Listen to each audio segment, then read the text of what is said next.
right about 5-6 seconds. Yeah, we just saw Oheim already race earlier this morning, and we're already on our way, and we already got our divergence. Becca doing Brightman and ColonelFatso doing Pharaohman. Putting a little focus on Fatso first. The reason doing Pharaohman first is mostly because we want to get the balloon as soon as possible. Balloon being the speedrun item in Mega Man 4, basically similar to item 1, but maybe a little bit better. But yeah, you can use it to do a lot of platforming that you wouldn't normally do otherwise. And of course, Fatso getting the jump. So we already got a good start on Fatso's end. Meanwhile, we're seeing Beco doing very well on Brightman. Papa, if you don't mind telling us why Brightman is also a viable starting route. So Brightman is another very good starting route. So instead of having to kind of mess around with the different lag and the drop cycles of the fly enemies at the start of Pharaohman stage, having Bright's weapon, the Flash Stopper, freezes everything on screen there, which makes it a lot safer, a lot easier to get to the balloon. It saves a little bit of time in those screens as well because of the reduced lag. The Bright fight is only a little bit slower with Buster versus Pharaoh, just due to the nature of being able to hit with 2 charge shots with Pharaoh per charge versus 1 with the Buster. A lot of the big difference, honestly, from the difference in routes comes from the luck that you would get from the grasshoppers in Brightman stage, where with Pharaoh, with the balloon, Pharaoh first, you can use the balloons to skip a lot of the luck that you would get in the grasshopper sections. We're coming into the boss fights for both of our runners here. See how jumpy these bosses decide to be. Right now, it seems like Fatso got Pharaohman in quite a bit of position. A little hoppiness, but of course, you want to see Pharaohman do his Pharaoh ways and just keep on firing so it doesn't get overly jumpy. Meanwhile, Becca with a very good Brightman fight, utilizing the necessary amount of hits with the single shot and the Buster shots remaining, so he can ignore the health values that allow Brightman to fire his Flash Stopper and waste quite a bit of time and could do immense damage because bosses in this game hurt. They hurt a lot. Yeah, all the bosses, with the exception of Pharaoh, deal 8 damage on contact. So it's really easy to make a small mistake in a boss fight and end up being punished with a death during it, especially for some of the later stages where there's a lot of damage boosts that are utilized to get past there. So we're seeing the benefit of the Bright first route here on Becco's screen with the Flash Stopper being able to stop this screen completely, no scorpions popping up out of the sand, and no droppers or drops from the fly enemies overhead.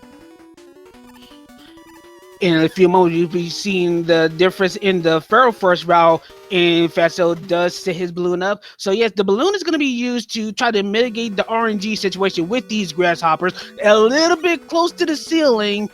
Of course, you're probably going to be seeing later, especially in Skullman stage, but you got to be careful how you utilize the balloons on the ceilings. Zipping is a thing in this game, but Capcom got a little smart in that if you get caught in the ceiling for too long, especially if you're not in iframes, you will get crushed and you will die. So ColonelFatso living a life on the edge just a little bit with some of those balloon summons, but was able to get through the area pretty cleanly. A little close to the ceiling, but far enough forward that he was able to clip out without getting crushed by it during that time period. So now we're going to come up to the alternate boss fights of both of our runners here.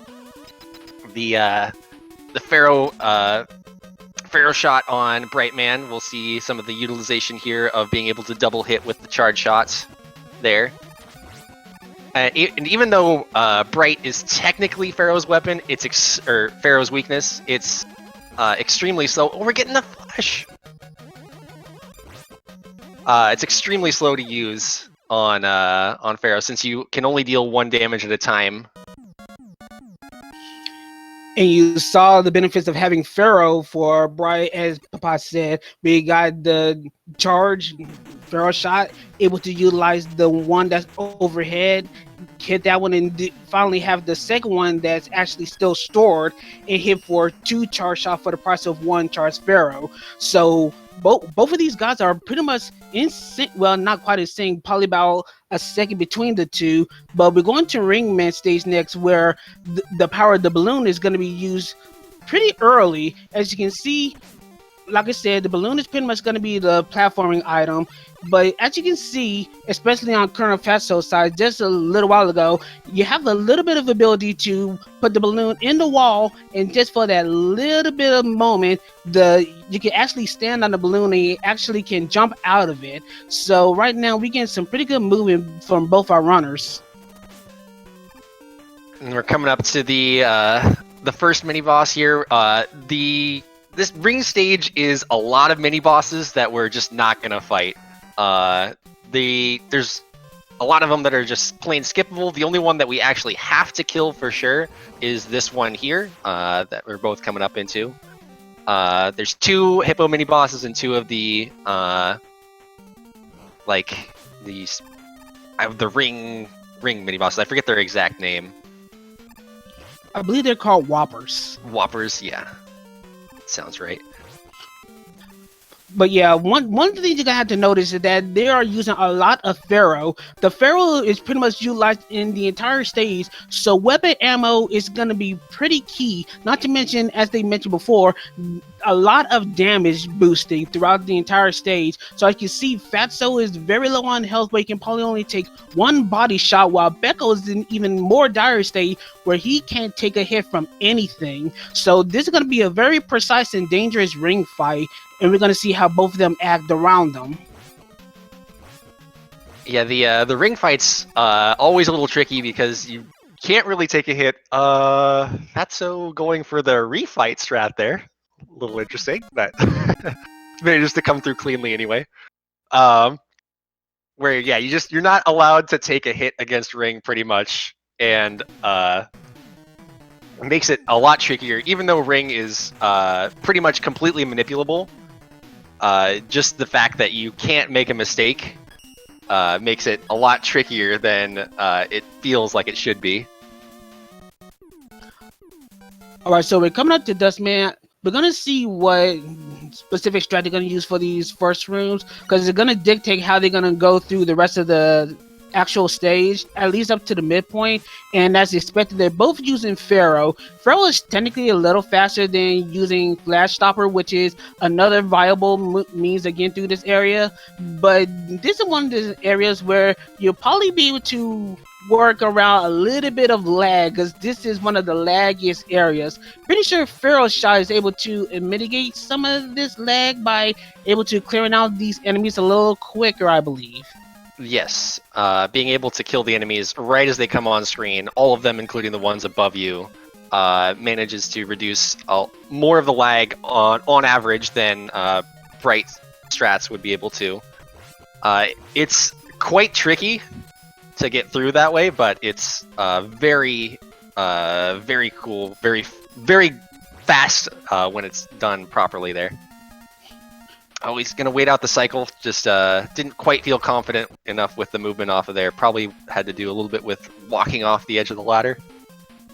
Meanwhile, Beco doing the actual very clutch ring strats with the crushers, and both of them very close to each other, both of them on their way to Dust Door basically at the same time. But what's gonna differ now, let's see how Dustman actually deals with them, because he's gonna be one of these major RNG bosses. We do not want to see him go full vacuum here. Whenever he tries to suck in Mega Man, he's gonna be invincible, but we had none of that. Pattern. Yeah, no sucks, double jump, kill on the corner from both of them. Absolutely pitch perfect sync. Two of the best, ladies and gentlemen. Yeah, we knew this was going to be a good one.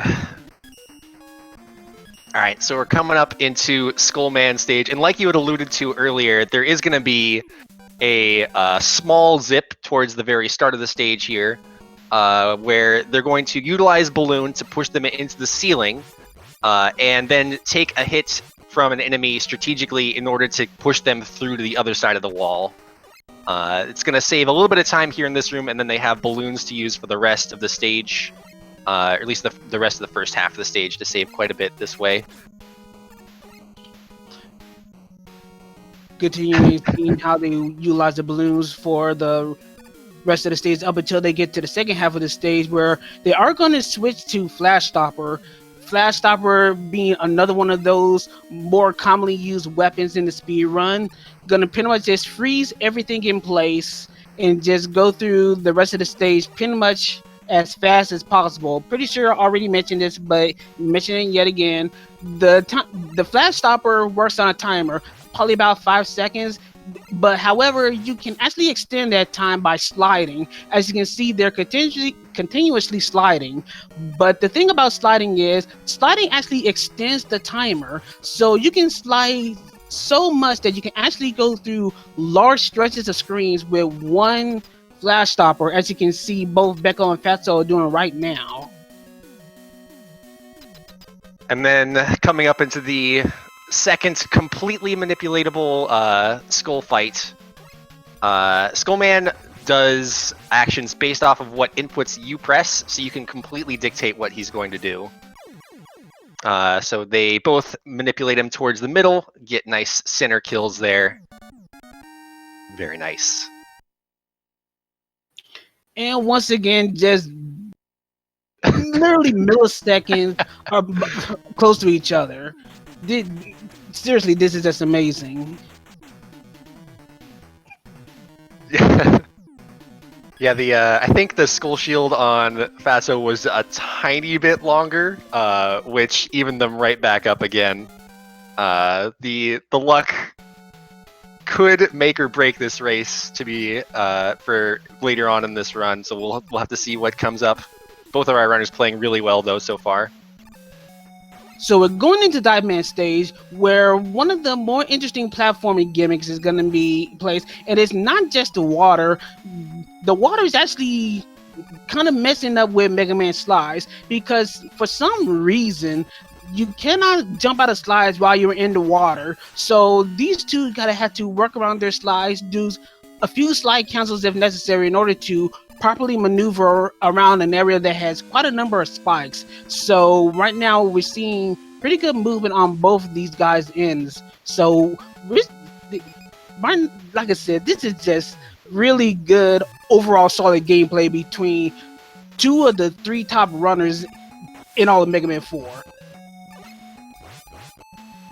Seeing a little bit of difference in strat there, where Fatso freezes early to get earlier kills, but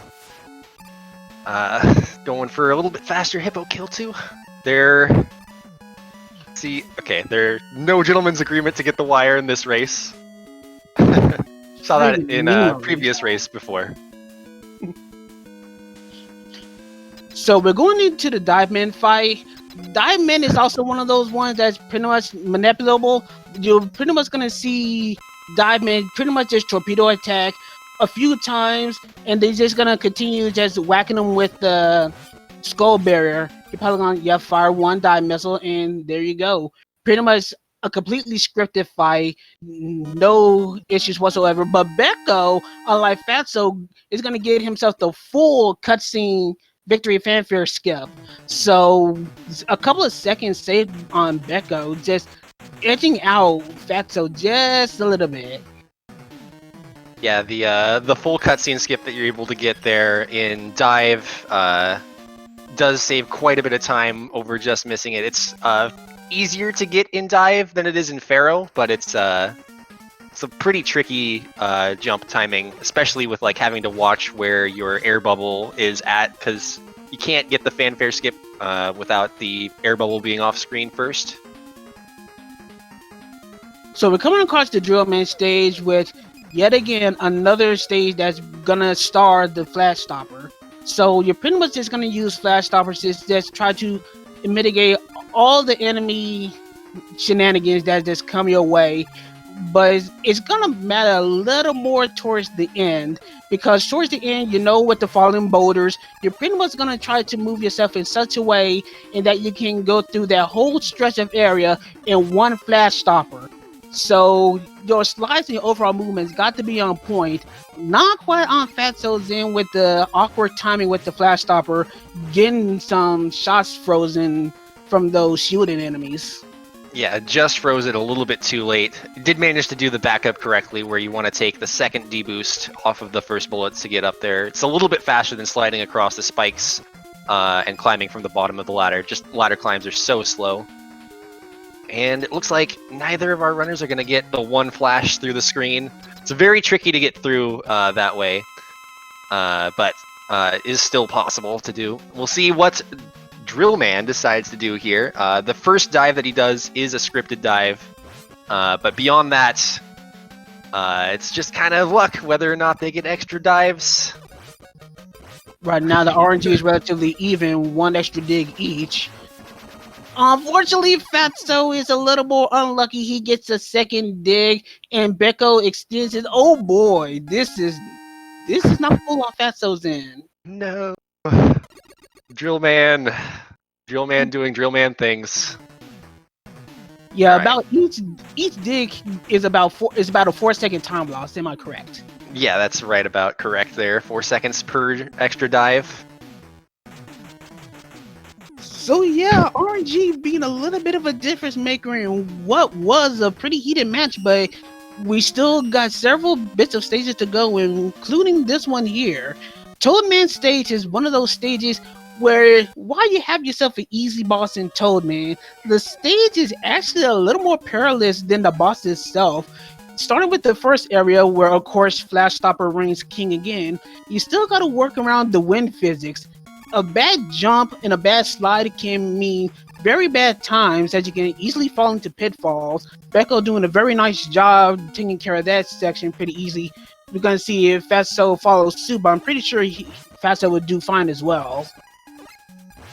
Not only do you have that first section with the rain going against you, the wind pushing you back, but you have the waterfall section here in the second screen, where it's pushing you forward and back and all over the place, and if you try to jump out of your slide while you're underneath one of the ones that's falling down, then it counts as a foreground tile and you can't jump out of your slide. Extremely dangerous screen, but they both managed to get through just fine here. We're going to see them go for these mini boss skips here again.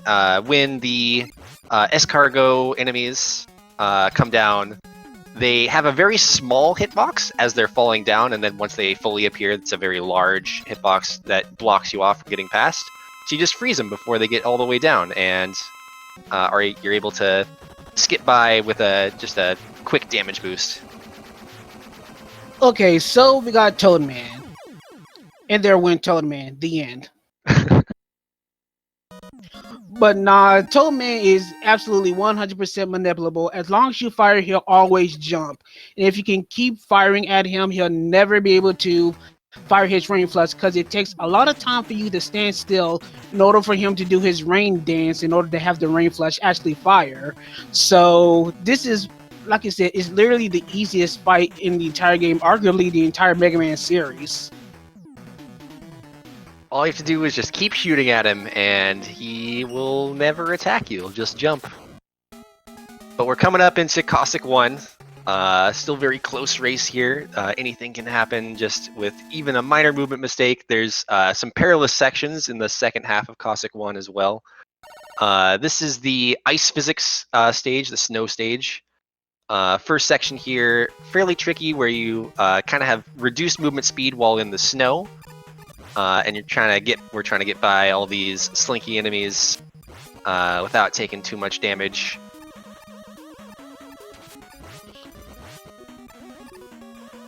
Yeah, right now Beco's doing fine on the first little quarter.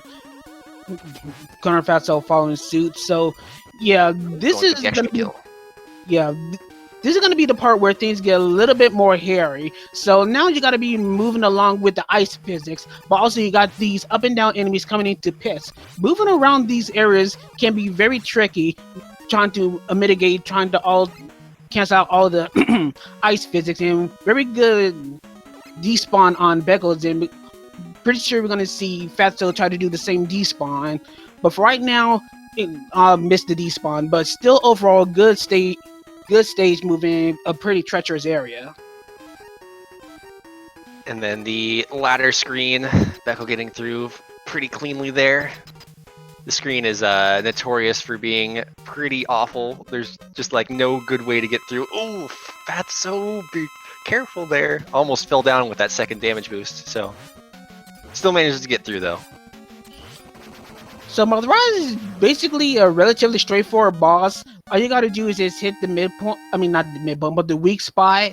But the problem is, besides his movement, which is moving around his weak point, the ring boomerang is actually a surprisingly small hitbox weapon. So missing him can be surprisingly simple and unfortunately pretty frequent. But both of these two pretty much took out Mothra very quickly. So we're going to be moving on to probably both very clean fights there.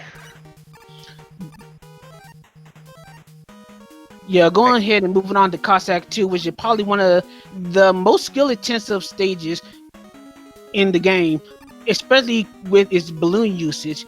Right now, beco's not going for the refill. He probably think he has quite a bit enough to go through it. But yes, there's a lot of damage boosting and sliding on the spikes, and we're using the balloon to actually make sure that we cross that little stretch of spikes as quickly as possible. So right now we got some very good movement on Beckles, and ColonelFatso is following suit. Very good damage boost, one more damage boost, and a couple of more balloons. And right now, both our guys are hanging on pretty well in Cossack 2. No notable errors. Yeah, a lot of balloon strats. Oh, Fatso going for the damage list. Gives himself a little bit extra health there for the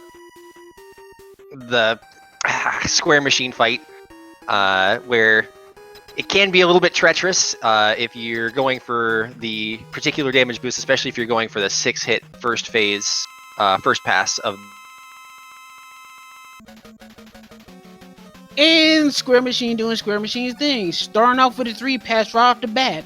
Square Machine, one of the most, again, probably one of the most RNG intensive fights in there, because you can only have 3, 2, or 1 passes per cycle. That's again a similar situation with a 3-pass right now, and Beco getting the 3-3.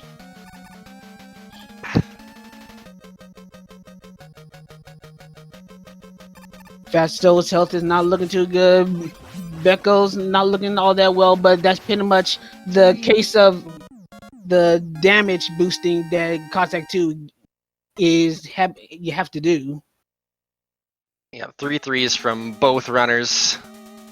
Square Machine not playing nice, except for making the run luck even, I guess, between them. All right, and we're coming up into the auto scroller, so not a lot of tech to do here. Just make sure you start the auto scroller as soon as possible by holding right, and then try to minimize your movement as much as you can, especially while there are these enemies moving around on screen. So yeah, this is pretty much a place where you can just rest up and debatably chill. But as usual, you don't want to die in these auto scrollers. There are many times in the past where you can just be unaware, unassuming, and then all of a sudden, bam, you're just dead all of a sudden. And it's very, very bad in these stages. We're still in the part of the NES Mega Man saga where we do not have checkpoints for bots corridors. So that's at this point, especially in the second half, especially when coming across the cockroach twins, which we're going to be seeing later. One death can set you back quite a ways, especially in long auto scrollers like this. Death in Cossack 3, especially to the boss fight, loses you minutes worth of time. It's pretty tragic to die to the cockroaches. But they're both getting their ring refills here and setting up to get through the rest of the second half of the stage with Pharaoh. Since you want to be on Pharaoh for the cockroach fights and you don't want to use any extra ammo in the stage, it's handy just to hold the charge shot above your head. And since it doesn't go away until it hits an enemy with 3 or more health, it is able to just kill all these little ring enemies, the satellites, Saturns that are in your way. And of course, we're going to be using the same Pharaoh shot for the cockroach twins, and we're going to be using it throughout the entire fight, pretty much utilizing the benefit of having 2 charge shots at once with the Pharaoh shot charge. So for the first one, it's going to be pretty simple. You're just going to have to. We're going to see if Beco gets this kill, and yes, that good kill and damage transfer. So the second one's going to be a little interesting. Yeah, as you can see, Beco's getting that one single shot. A little bit of RNG into play because of that, because you want the small shot, you don't want the spread. The spread will cause more lag and slow the fight down. And you also want to kill the cockroach twins, the second one, as close to the center as possible. Right now, we got some pretty good kills. Overall, a pretty good Cossack 3. Still very, very close between these two.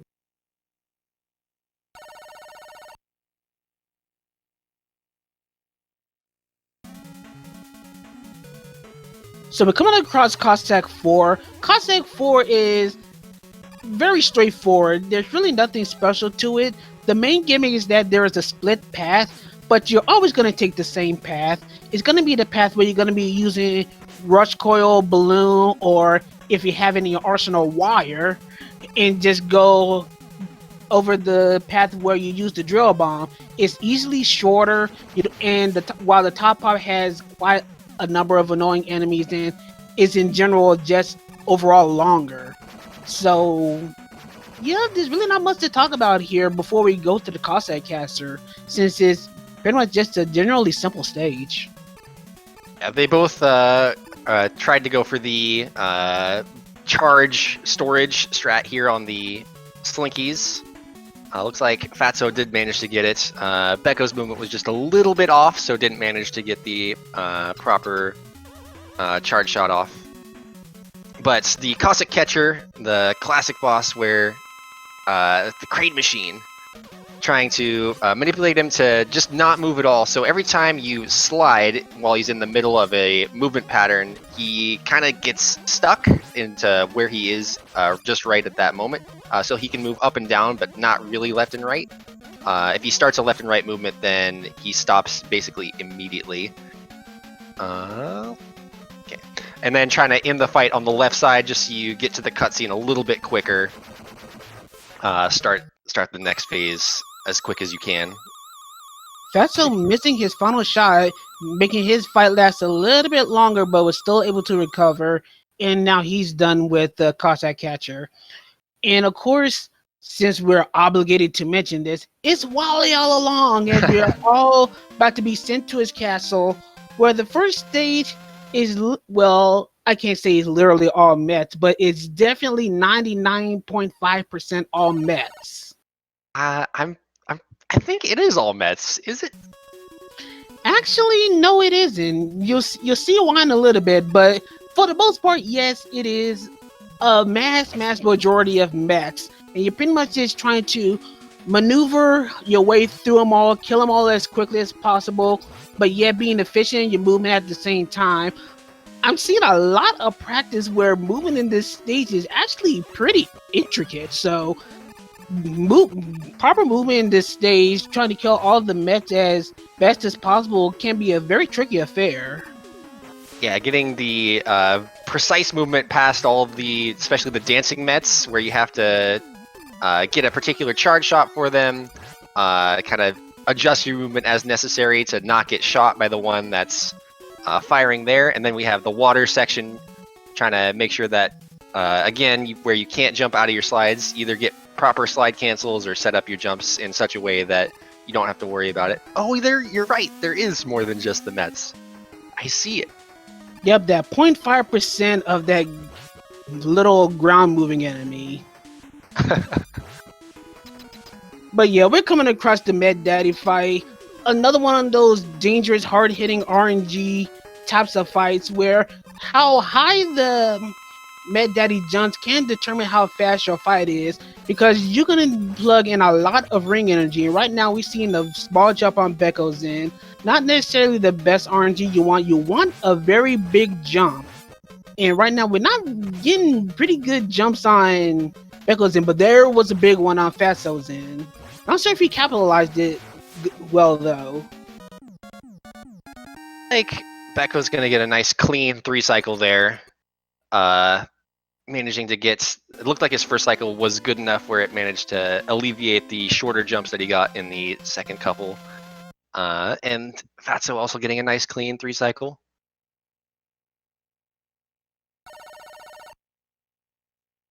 So we got a couple of clean Matt Daddy fights, and now we can go into Cossack 2. If that's the Cossack 2, I meant Wally 2. Well, regardless, doesn't matter. The same principle kind of applies. If Cossack 2 was the stage where you need balloon for most of the stage, Wally 2 is the stage that you will use Rush Jet a lot. So Rush Jet, since we pretty much use up all our balloons at this point, Rush Jet is going to be our primary means of extra quick platforming, especially for vertical sections, where you're probably going to be needing a means to get up as fast as possible. Also, since typical of rush items, you have your general buster out. It's also going to be your main method of attack. This also is utilized to mitigate any kind of extra menuing, so you're going to be seeing rush jet throughout the entire stage. It's really handy to have both as an offensive weapon where you can actually kill the enemies in your way and reduce some of the lag, and use it as your vertical platforming weapon as well. Get past some of these sections, the bat section screen in particular, where you would have to use a vertical help weapon anyways, so nice having the jet out at that time. We'll see both of our runners here going for the early toad swap to utilize the faster health refill on the Takeo Trash boss here. So yeah, whenever you shoot a drill at Taco Trash, you're actually gonna remove a large majority of his hitbox. And as a result, you can actually get inside him and just plug him that way. Fatso is actually foregoing that strat because actually it's slower to use the drill to take off that hitbox and then doing it with Ring rather than just doing it with Ring alone. Yeah, it saves a little bit of time if you're able to get the hits in properly there. It's a lot easier to do the Taco Trash fight by getting rid of the hitbox and getting behind it, but saves a little bit of time from not having to get the extra menu there by just going straight to Ring. But we're coming into the refight stage, so we're going to want to refill a lot of Ring ammo in particular, since we've been using it on a lot of these bosses recently. And then a little bit of dust, because we're going to use it against not just Skullman, but also Pharaoh, and we want to make sure that we have enough ammo for Pharaoh as well. Just getting a couple of the ammo fills there, so they'll have to make sure they pay attention to how many misses they have on Pharaoh Man.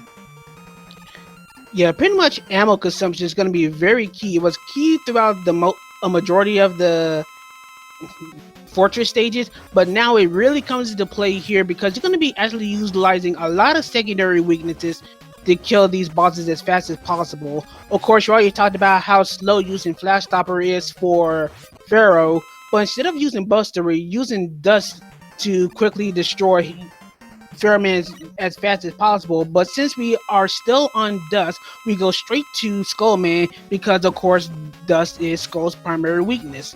And we're going to be doing a few of the secondary weakness swaps as the refights continue on, as we get a really long shield on Becco's end.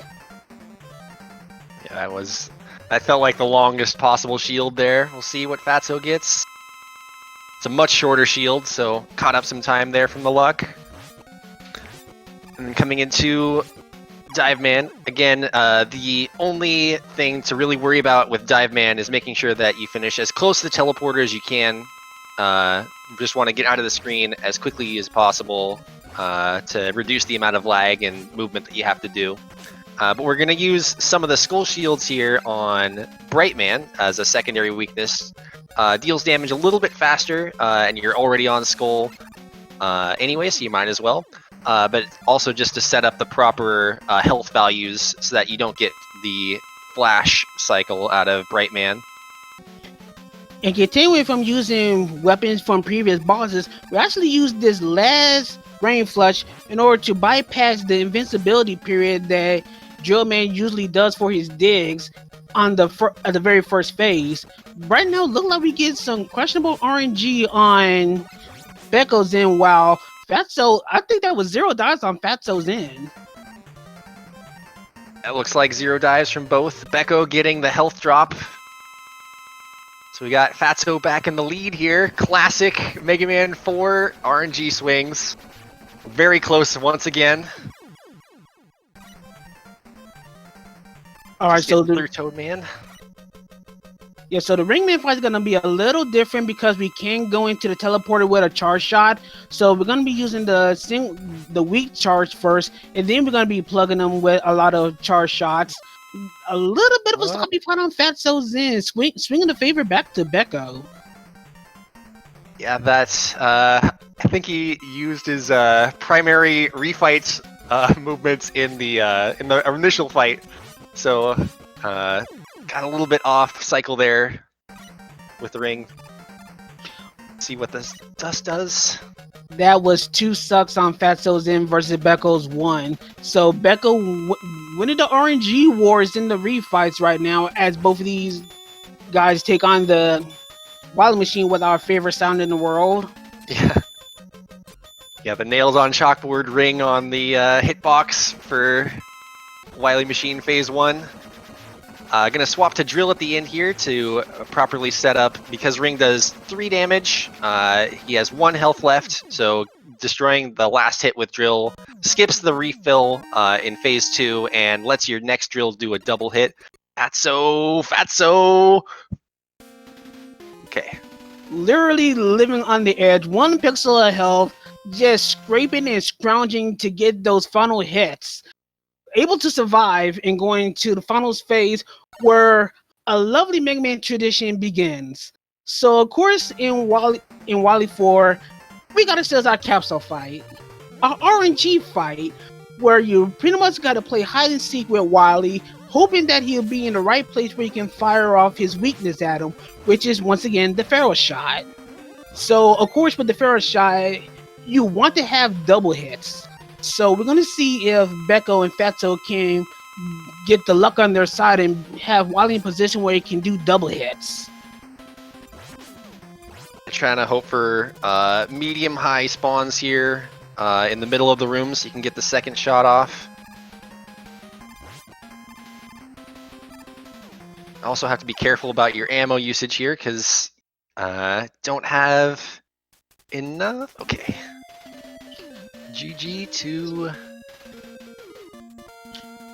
Yeah, GG to both Beco. runners. Yeah. Beco went, both of them casual 37s. Beco finishing with a 37-37. Meanwhile, Fatso with a 37-46. So both of these guys just tearing up Mega Man 4. Casual 37s across the board. And for a little extra factoids, we got some race PBs by these two. Very, very sick. Really fun race. If that told us anything, it should be that any more races from these guys is going to be close just like that. Hopefully we'll see another couple 37s. These guys are both extremely consistent. So we'll see how their next race goes. Get it set up here in just a minute. Yeah, if it can take away anything from these races, if I can put it into just one simple sentence, it'll be this: these guys are good. They are very good. But yeah, unlike the first couple of rounds where it was best of 1, these quarterfinal matches and henceforth towards the end of the tournament, they are best of 3. So as you can see, Beco now has the advantage over Fatso 1-0, but we have at least one more match coming up, and we're gonna see if Fatso can actually even it out and bring us to a game 3. I know I'm hoping for more races like that where the sink is real all the way towards the end of the run. Very fun. Oh yeah, both of these guys. We got to stress this very clearly. These three are world record tier runners. These two, including Ohan, who had a race earlier this morning, those three had traded world records this single month within a couple of weeks. That is how crazy this whole situation with Mega Man 4 has become. So right now we're literally seeing the creme a la creme of racers tonight.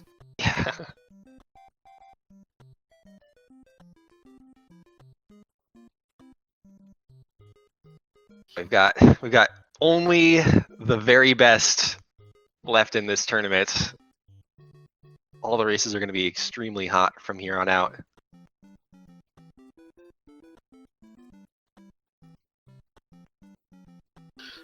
So we're gonna see if we have another race channel set up for these guys, or if we're gonna need to set up another one ourselves.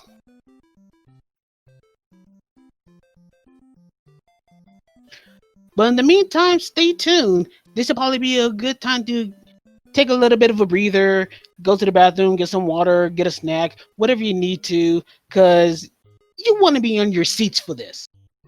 You don't want to miss a thing. So take those few seconds to catch a breath, and then come back and hold your breath again, as we're going to be just in awe of these two fantastic runners.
It looks like we have our racers getting ready. We got ourselves our race channel restarted. So in a few moments, we should have our racers up and ready to go in a moment.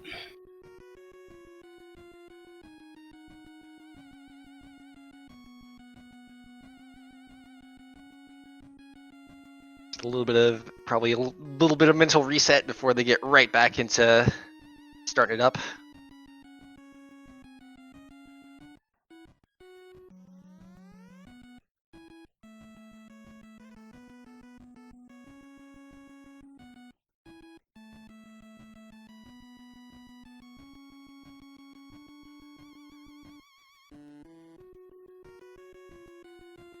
Right. Starting back up. To answer someone that is in chat, yes, this is best of 3. Everything up to this point from now on will be best of 3. So we do have at least one more race remaining starting right now as the countdown in the SRL IRC begins. So hang on to your seats, fasten those seat belts, get yourself hyped. Race 2 of our best of 3 is about to begin very shortly.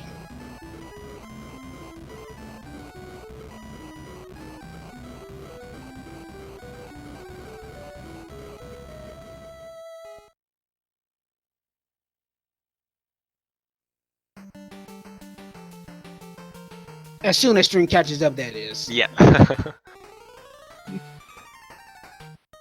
right. And away they go.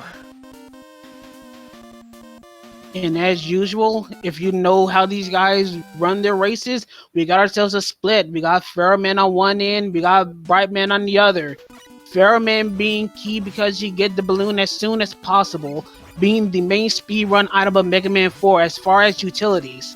You can use it in order to bypass a lot of areas very smoothly, especially in Brightman's case, as you can see on Becko's end, it will mitigate the grasshoppers that Fatso will eventually have to come across. And he's on his way to get the balloon as he does successfully make the jump. So right now we're doing good on Fatso's end. How's Becco looking on his bright side, Papat? He's looking pretty good there. Gets a drop from one of the little spinning enemies there, but not a huge deal. Just trying to get through the grasshopper sections as cleanly as possible. One thing I did want to mention about Fatso and his Pharaoh strats there, he is swapping to Rush Coil to give himself a little bit of a easier time getting over the pit. He's still going to go for the jump, but if he gets hit out of the air, Rush Coil will catch him because Rush Coil teleports to you when you take damage. And it still pops him up and gets him over the pit. Just a little bit of a safety strat there for the race. Make sure that he manages to get the balloon every time. So as we got Fatso first into his boss door, Ferroman, the fight, you don't want him to be overly jumpy. You want him to stand still and fire his charged Pharaoh waves. You hopefully do expect that a lot, but since this is another one of those weird RNG fights, you really can't always depend on Ferroman to be as cooperative as you're seeing right now. A lot of the bosses have some very small manipulation possible, where if you're standing close to them, they tend to do their standing pattern more often. It's very small, but it can help in some situations.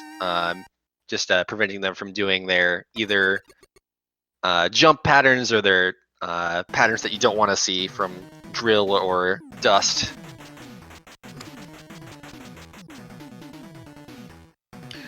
So yeah, as you're about to see, they're gonna be swapping stages immediately, because pretty much Bright and Pharaoh are joined to the hip as the first two stages, regardless of which one goes first. It's just now that you got the weapon from each other stages, they're going to be utilized differently because of it. As you can see, noticing on Becco's end, you got the flash stopper, and thanks to the fact that you can extend the flash stopper's time while sliding, you can pretty much just slide across the entire quicksand area and not worry about any of the rising scorpions or even the fly enemies that are going overhead. So it's pretty much just, this is why the Bright First strat is pretty viable. It makes it a lot easier to get through those screens with a lot less lag, fairly consistently through those. And then we're coming up to the balloon strats from Fatso once again, mitigating some of the extra lag or the luck that you would get from the grasshoppers. Takes a deboost the wrong way, but good backup in order to get to the next grasshopper without dying. Gets through the rest of the screen cleanly. So at this point, we're gonna have a slight difference in boss fight, at least on Fatso's end. Becco's fight is gonna be the same, because Flash Stopper, even though it's the weakness for Ferroman, it's a very slow and mashy fight. So we're still gonna be seeing Buster strats on Ferroman on Becco's end. However, for Fatso, because we got the Pharaoh shot, and the Pharaoh shot is chargeable, and not only that, the Pharaoh shot's charge shot actually summons overhead. You can actually have two shots of fully charged Pharaoh energy with one ammo shot, because once you hit that large shot, the charge shot is still actually stored. That's where the 2-in-1 charge shot comes from, and you've seen how it works splendidly on Brightman. A little bit of trouble getting that last hit in, but manages to get that going, and Becco gets through the Pharaoh fight very cleanly. It looks like they both missed the animation skip this time in the Pharaoh fight.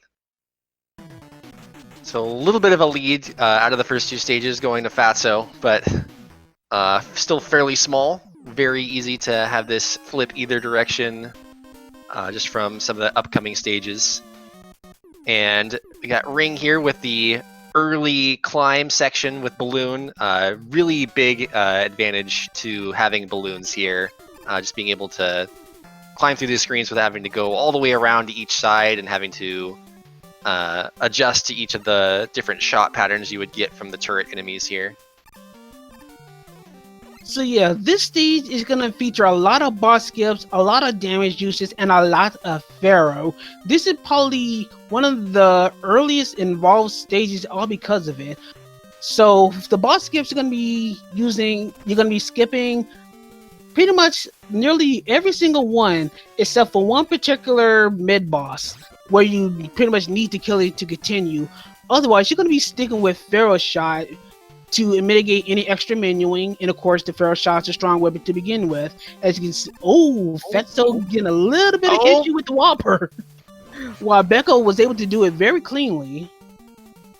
Yeah, just missed the proper damage boost position to get the hit in at the same time, so his Pharaoh shot tanked off. Yeah, gave a little bit of a lead there to beco just from the cleaner mini-boss kill. Going through the Saturn screen here. Fatso's actually going to have to be careful about how much ammo he uses, since had to use a couple extra shots there on that mini-boss to get by. Yeah, both of our runners get through with enough ammo and enough health to defeat Ringman. Just have to make sure that they're careful and they don't run into Ringman in their manipulation here. beco with a clean finding his in. And just literally barely enough energy on Fatso's end to kill Ringman on his end. So right now we're still getting some pretty good stages overall between both our runners. Yeah, very good backups there from Fatso to get by, and a nice clean stage from beco. So now we're gonna see Dustman. Dustman, the first half of the stage, very notorious for the lag room that's coming up, and I believe both of our runners are going to once again be going to Pharaoh here to kind of mitigate the lag a little bit more. Little bit of a very small advantage to Pharaoh strats over using Bright for a little bit more difficult of a strategy. So you can easily and automatically see the difference in how lag works, as beco and Fatso just plug away at these enemies as soon as they get on the screen, just slowing down these very, very laggy rooms. But of course, we're not done yet, because now we have the second half where we're going to be swapping to Ring and using that to get by these crusher sections. So you're going to be clearing out all the debris, try to go through these areas as fast as possible, making sure the Ring shots just are aimed properly so you can do stuff like what beco did and also what Fatso did. Both of these guys taking care of the crusher section very, very smoothly. Yeah, very good crusher screens from both of the runners there, getting the proper cycle. And gonna hope that they get the good slide. beco gets the good slide under the low hop from the Stomper. Very nice. Where he doesn't take damage. Saves a little bit of health just in case Dustman gives a couple extra sucks here. It's nice to have that. Yeah, we don't want Dustman to go full Hoover here. Every time he goes full Hoover, he's completely invincible for a long period of time. You could wait it out, but if you have enough energy, you can pretty much just trade damage and he'll end the sucking period even faster. Yeah, no sucks from either runner. Fatso got a little bit cleaner center kill, just from the particular pattern that he got there, but both very good luck overall. Alright, so we begin with Skullman, where we deal with the one and only RTA viable skip in the game. So here's the thing about zipping. Technically you can zip, but as long as you're damaged you can. as what you see beco has done. As long as you can get damage and you get into the ceiling, you can zip. But if you actually try to do it while you're not in iframes, you can actually get stuck in the ceiling. And with the way that Mega Man 4 is coded, if you in a situation like that, you can actually get crushed.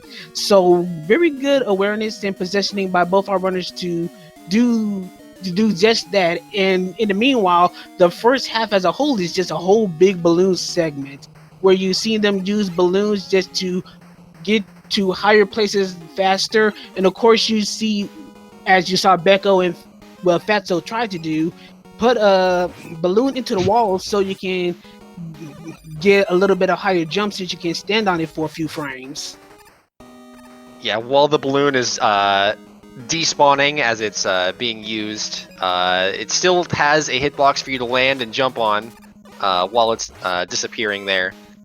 Very nice to get that, especially on laggier screens, to have the balloon despawn immediately and still be able to get a nice clean jump off of it. Very handy to have. And we're coming up into the skull fight, and they're pretty even. Fatso still has to swap to Dust, so gonna see how their different skull fights go. That's a little lucky. Had a little bit of a lengthier shield, but for the most part, it was still pretty much perfect because Skullman is completely manipulated. He acts how you act, so you can pretty much just set him up to kill him in the exact same way that beco and Fatso both did. So right now we got some pretty good fights on both their ends as they about to hit into Dive Man. Yeah, it looked like beco was 1 pixel off of the magic pixel in the middle of the room that instantly warps you up to get the weapon animation as quickly as possible. So Fatso did save a little bit of time just off of that. Going to be a little bit closer here coming up into the Dive Man stage. So once again in Dive Man stage, aside from this stage being your typical underwater stage, this stage has a little bit of an issue with sliding because of the underwater segments. Because for some reason, because you're in underwater, you cannot jump out of a slide. So their movements had to be taken very, very much care. So you're gonna be seeing a few bit of possible slide cancels, so they don't wind up being in positions where they're awkwardly close and fall into spikes, or if you're even more unfortunate, fall down to the wire. So yeah, we gotta watch how we do our slides in this stage.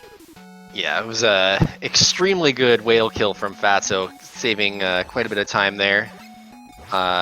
Just from the particular position, you want to, in an ideal situation, you want to freeze the whale low so you can get a very fast kill and jump over. And that's going to even it up there with the second whale. They're going to be basically neck and neck once again. As it should be. But yeah, as we coming up to the Dive Man fight, the Dive Man fight is pretty much going to be pretty much scripted. You're going to see Dive Man do a few torpedoes while they just utilize the Skull Bearer and just take them out with it. But the main thing we're going to try to see is what they tried to do in Pharaoh Man stage, and we're going to try to get the victory animation skip.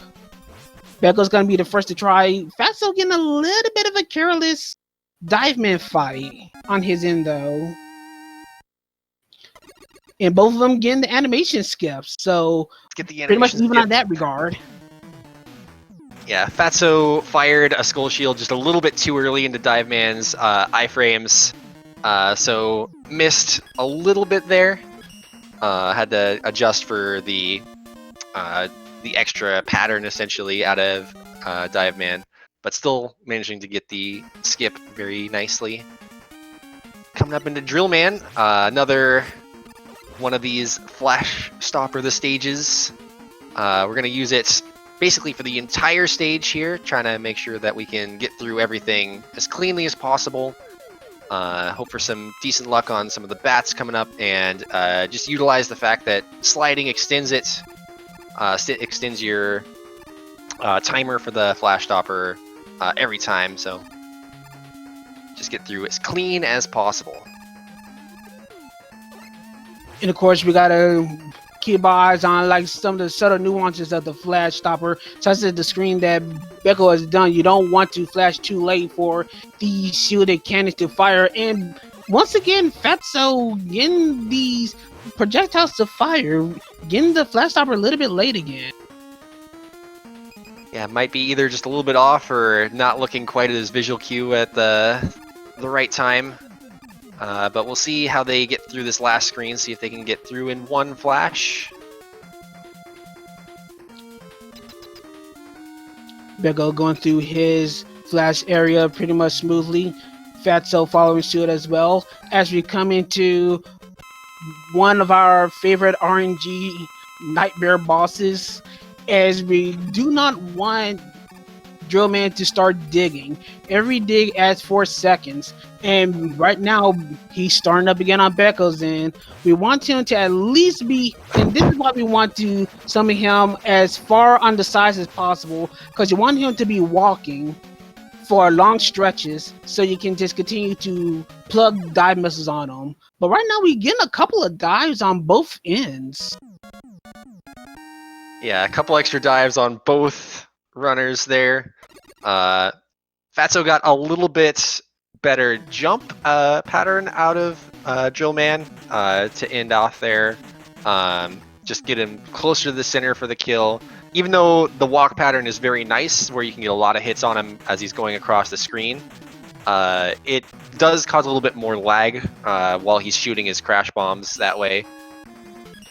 So you're hoping for jumps, but you're always happy that he's just not diving at all. And then coming up in the Toadman stage, we got the rain on the first screen, pushing you back. Gonna swap to Bright right away. One of these tricky screens where just trying to manage your slide timing and your jump timing just right so that you don't slide off an edge or jump too short and miss the edges there. Get through as quick as you can.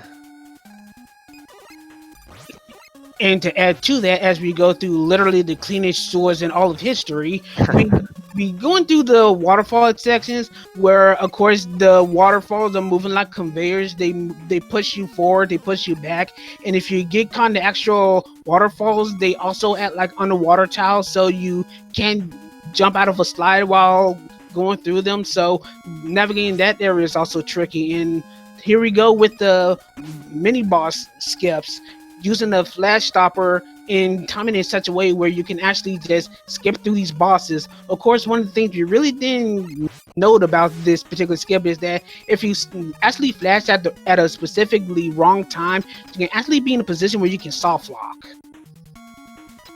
It's pretty rare to see now that it's kind of known how it happens. If you flash like as you're landing, like the frame that you land on the ground, then it can soft lock where you just can't move, and the snail mini boss also can't move. Or if you die on the last screen and you pause in midair, if you flash on the first frame that you're entering the room, then that can also cause a soft lock. But both of our runners getting through Toadman very, very easily here.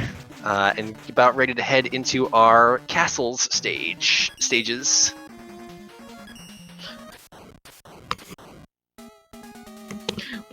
So yeah, Cossack 1. Cossack 1 is literally our snow-filled stage. Lots of snow, lots of ice. Of course, the first portion of the stage has to deal with the heavy snow and the hard movement that you got to do as you pretty much traverse through the snowy plains. Of course, you also got to deal with these surprisingly hard-hitting slinky enemies. Of course, since dealing damage and mitigating damage is one of the major courses in Mega Man 4, taking hits of these things is not recommended, as we're about to go to probably one of the most dangerous parts of Cossack 1 after this midpoint. Yeah, this screen here with the up and down enemies and the skeleton Joes is a notorious screen for deaths. Just if you cut your jump just a little bit too short, or if you jump just a little bit too early, the up and downs can just snipe you right out of the air and cause you to fall into the pit. Pretty good cancel there to despawn the Skull Joe. Very nice from Fatso there as well. Going into the final climb section here. Yeah, utilizing these balloons very properly, making sure they set them up in such a way where they can move as quickly as possible. Fatso getting a very good final climb as they make their way to our first fortress, fortress boss Mothriah. Yeah, Mothriah having an extremely small hitbox and having kind of oscillating movements in order to, like, you're only able to hit him when he's on his sort of downswing, considering the fact how small his hitbox is and how small Ring's hitbox is as well. Just the elements in play there make it so that it's a harder fight to deal damage than it looks like it should be. Even though the fight itself isn't overly difficult, just from the particular patterns that Mothriah usually gives. Alright, so Cossack 2, probably one of the most notable and one of the most technical stages where it's going to be balloon the stage. As you can see right from the get-go, you're going to be seeing both beco and Fatso utilize nearly all the tricks of the balloon and even this very dangerous slide that slides across the spikes while utilizing balloon to get through these areas as quickly as possible. Of course, getting energy along the way because you're literally going to be needing that energy for the rest of the stage since balloon is going to be so frequently used in the stage. Yeah, once again, Fatso going for the damageless strat while Beco takes damage from the spike platforms. Gonna give him a little bit of extra room on the square machine in order to deal damage just a little bit more efficiently. Possibly go for the 6-hit cycle. But we're coming up into the square machine fight, and we're gonna see how their luck faces. This is another one of those big luck points where it can really swing in either direction if one of them gets an extremely good pattern and the other one does not. We had 3-3 from both our runners in this set. We're going to see how it goes. Right now, it's already looking better on Beco's end and on Fatso's end that both of them get a 2 pass on their first cycles. Yeah, 2 pass. Always glad to see a 2 over a 3. Even though the particulars behind it makes it a little bit harder to get the right damage cycles on on the second phase there. But getting a 2-1 from Beco and a 2-3 from Fatso, a little bit unfortunate there. Looks like the RNG is favoring Beco this time around, but we still got quite a number of games. We got quite a bit of time left. There's still quite a bit of things that can go wrong for either runner. So Beco's lead's not safe, but Fatso also got to keep on his toes as there is just quite a bit of game left. Going through the auto scroller here. Once again, just want to try to minimize your movement as much as you can. Kill the turret enemies as soon as they come on screen so that they don't get their shots off. Just reduce as much lag as you can for this, since the screen is moving at a fixed rate. So just trying to make sure that nothing slows it down as much as they can manage. At the same time, they can't get complacent. While this is still just an auto scroller, there is a little bit of treacherous platforming along the way. You gotta make sure that your platforming is on point, because there are situations where you can very easily get careless and die. And as a reminder, these are the Mega Man games where there are no boss corridor checkpoints. So if they get careless and die, especially on the Cockroach Twins, that is minutes lost as they return to the exact point where Beco is right now. So while Cossack 3 is a generally straightforward stage, this is still a very dangerous. This is a stage you don't want to underestimate. Yeah, definitely don't want to completely fall asleep during it, just from the particulars behind it. Trying to manage your luck or your lag frames as much as you can. But yeah, getting through, swapping to Pharaoh for the second half, because not only does it freely kill all the enemies, the Ring, Saturn enemies in your way without using any ammo, but we're going to be utilizing it on the boss. Since it's the weakness for the boss, and we're able to deal double hits per Pharaoh charge, So makes the fight a lot faster overall. See how their fights go here. Trying to make sure that they get the double hit in the middle of the boss fight. Ending the first phase on the left side so that they can get the second hit right away. Very nice from Beco there. Got a little bit of RNG on the second half, as you see the spread shot that the second cockroach trend fired, as Fatso missed the first shot, so he won't be able to get his second hit on the second cockroach trend. But as you can see, the spread shot causes a lot of lag, while the one singular big shot has a little bit less lag. So there's just a minor little RNG element in that as far as time goes. But for right now, it seems like right now was the execution that kind of set Fatso back this time, as opposed to the RNG that the cockroach trends were giving out. Yeah. So I would expect Fatso to swap here at the beginning of Cossack 4 to get the Pharaoh refill. Just for the safety there, so he doesn't have to hope for doubles against the capsule fight at the end. Yeah. Smart decision here. So of course, Cossack 4, generally straightforward. There's a split path. You want to take the path that Beco is taking, because the upper path is actually a pretty long, wild about area where you got to deal with extra platforming and treacherous enemies and just stuff you don't want to deal with. So Fatso doing the same. So it's just overall a simply quicker area. Enemies are less frequent, and right now we got Beco still holding on to his lead as he goes on to the Cossack catcher. Yeah, it looked like Fatso forgot that he didn't have a charge shot for the charge storage there, so paused out of his drill a little bit too early, got hit by the Slinky.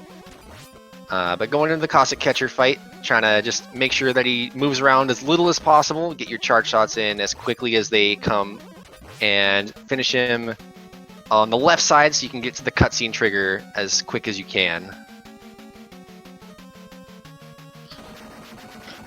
So Lola, we got a solid fight on Beco's end. Fatso may need to watch his health. His health is a little low. He can't really take a body shot, I don't think. But he looked like he's still... That was a little dangerous, but managed to get through clean. So while Fatso is finishing off his Cossack catcher fight, we get Beco going to visit upstate New York, where we're just gonna visit a little baseball team that's not necessarily in their team colors, but we got a whole team of Mets in Wally 1, where you pretty much just gotta maneuver and kill them all as efficiently as possible and just try to go through the stage while dealing with just a literal family of Mets plus one. Yeah. Yeah, the favorite stage of Mr. Cab, Let's Go Mets. We're gonna get through the sort of the bathroom and the bathtub section here of the Mets here underwater. Once again, because water is a foreground tile, you can't jump out of your slides, so have to kind of either do your movement in a particular way or cancel your slides in the proper way to make sure that you don't slide into spikes and die.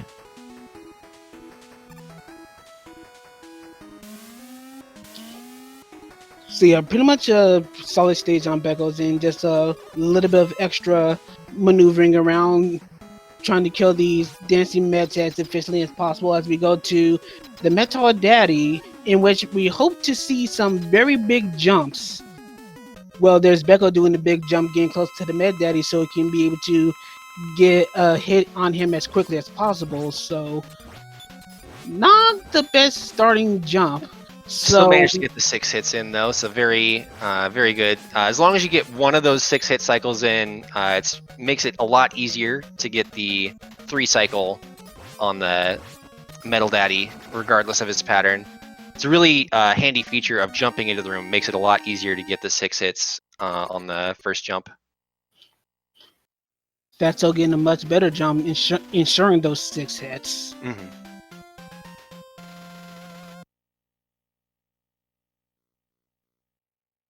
So we're going to see beco begin his assault on. Ooh, Fatso luckily had enough energy to take that hit as Yeah. beco begins Wally 2, which is going to be Rush Jet the stage. So in a little bit, you're going to see beco, after a few screens, utilize the Rush Jet. And Rush Jet is going to be our main utility as we pretty much used up all the balloon energy in Cossack 2. The Rush Jet is going to be the jack of all trades in this stage. It's going to be used as a platforming tool, especially for vertical jumps, well, for vertical screens. And of course, since there's going to be a lot of enemies in the way, you got Buster in tow, so you can actually plug away enemies and reduce lag from, especially in this screen here with all the mummies. The Rush Jet is just going to be extremely handy throughout the entire stage. A very handy weapon to have both offensively and for platforming, being able to get through all the enemies that are in your way. A little bit of tricky sections with the mummies, just trying to make sure that they fire their heads the correct direction to reduce a little bit of extra lag. But we got the Toad swap here. Gonna use Rain Flush right at the start of the Taco Trash fight to completely mitigate the health fill, save quite a bit of time from that. And then beco is gonna get rid of the hitbox by utilizing the drill shot into him. Makes it so that you can actually stand inside of him and get nice clean ring shots off. We're about to see Fatso do the same thing with the Rain Flush strat, but if it's going to be like his last fight with Taco Trash, he's not going to actually utilize the drill strat. He's actually going to fight Taco Trash head up. So this is a faster fight, but it's also a much more dangerous fight since Taco Trash deals a lot of damage with all of his extra projectiles, but Fatso was able to kill the big old octopus compactor, whatever idea. What was Fatso thinking? It's a fire hydrant, obviously. It shoots fire though, so maybe it's not quite a fire hydrant. But yeah, going into the refight stage here, we've got the refills of our ring and dust weapons once again, just trying to make sure we have enough ammo for all the fights that we're gonna need it for, and making sure we try to get just enough ammo. Don't want to try to collect as little as you can while still having enough for every enemy. So yeah, this is where the boss rush round is going to be a little bit particular and important because we're going to be using a lot of secondaries for boss fights. As you can see, beco is using the Dust Crusher instead of using the Flash Stopper, the weakness, or even the Buster. Right now, the DPS and the overall speed of using the Dust Crusher is a little bit faster than the other two options. And since you do have Dust Crusher, you can just go straight to Skullman and finish him off that way. Of course, we still got to deal with some of the RNG shenanigans that Skullman does. A little bit of a lengthy shield, but it could have been much worse. So that's pretty much it on Skullman's end.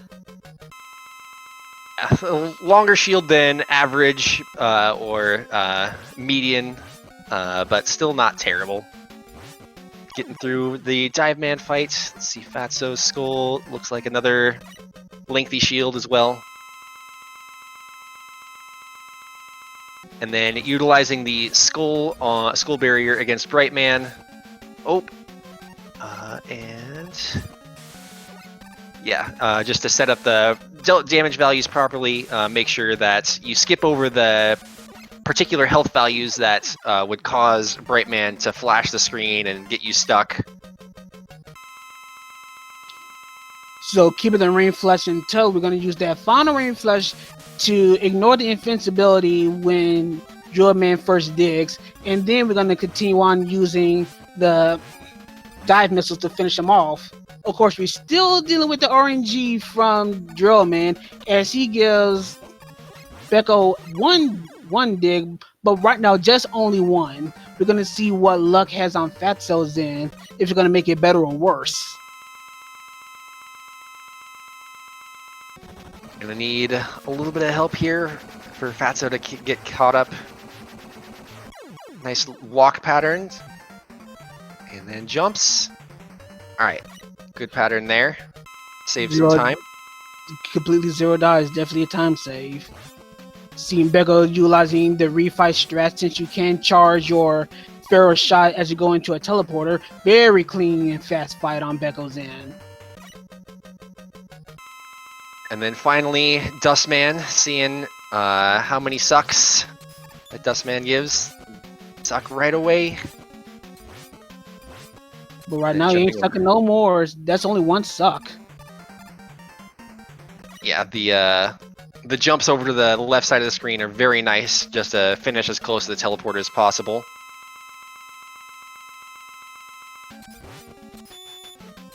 beco dealing with the Waller machine. Fatso getting one suck on his end, pretty much the same luck as beco. Not really gaining any time on that end. Finishing the Waller machine off, well, the first phase with a drill bomb, so it can mitigate the second half fill and actually get an extra hit. And otherwise, very good fight on beco's end. Gonna see if Fatso can do similar. He gonna need a lot of luck from the capsule in order to come back from this one. Fatso's also gonna have to watch his health here. A little bit low. Could probably take one damage boost to set up properly, but yeah, that's the only one. Okay. Gets through. And finally coming up into the capsule fight here at the end. Probably the only way that Fatso's going to catch up here at this point is if beco runs out of ring energy. Still possible, but I would say a little bit on the more unlikely side at this point. We'll see how his capsule fight goes. Of course, since we have Pharaoh as the weakness, we do want to prioritize double hits if possible. But if he's out of range, you can still plug him, but you gotta watch that ammo. And there we go. That's it. GG's for beco. He officially moves on in the tournament 2-0 against the current world record holder, ColonelFatso, with official SRL time of 37 minutes and 21 seconds.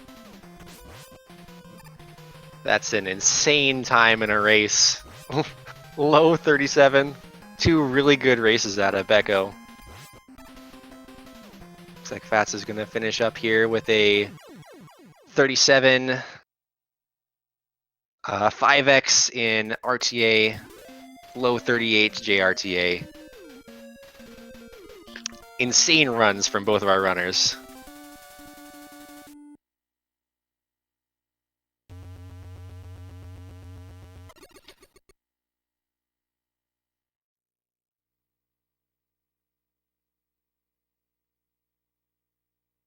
Hit this button. And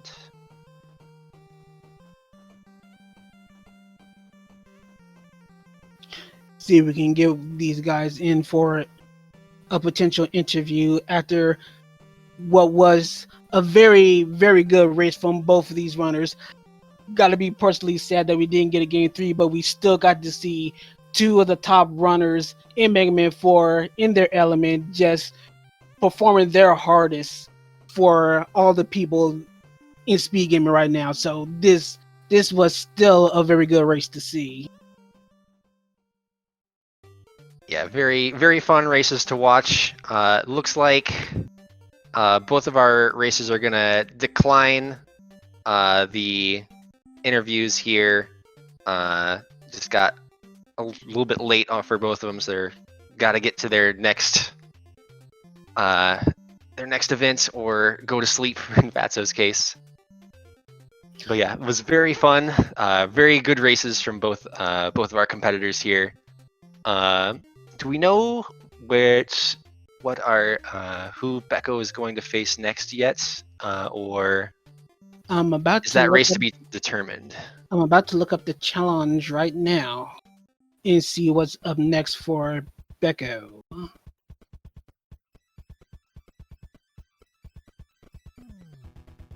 And right now, it has not been determined yet because our next match, which is going to be early tomorrow, well, for some of us, it's going to be today, is going to be Prissy. It's going to be the winner between Prissy and Casio, and that's going to be in a few hours. I believe that's on Wednesday. Is when that's happening. I thought it was. Oh, it was Wednesday. Unless they reschedule. No, you're right. I probably misread. If it was rescheduled, then I probably didn't see it. But if it was at the start, then I just misread. But regardless, the next match is still going to be Casio Third versus Pressy this upcoming Wednesday at 8 o'clock in the morning, and that is Eastern Daylight Time. And the winner of that match will face beco. It's going to be another fun race to watch. Casio finally able to showcase his skills against someone. He was just a little bit too intimidating for our previous competitors. Unless you want to go medic and just say Casio wins by doing nothing. But yeah, it's going to be another very, very good race for that one coming up. And then we have our final race, which has yet to be scheduled for this round of the tournament between Sage and Riley. So make sure you keep an eye on the schedule. That's another really, really good race. Expecting that to be very close as well. So I guess this is gonna be it for us. So any parting words before we close this out, Papat?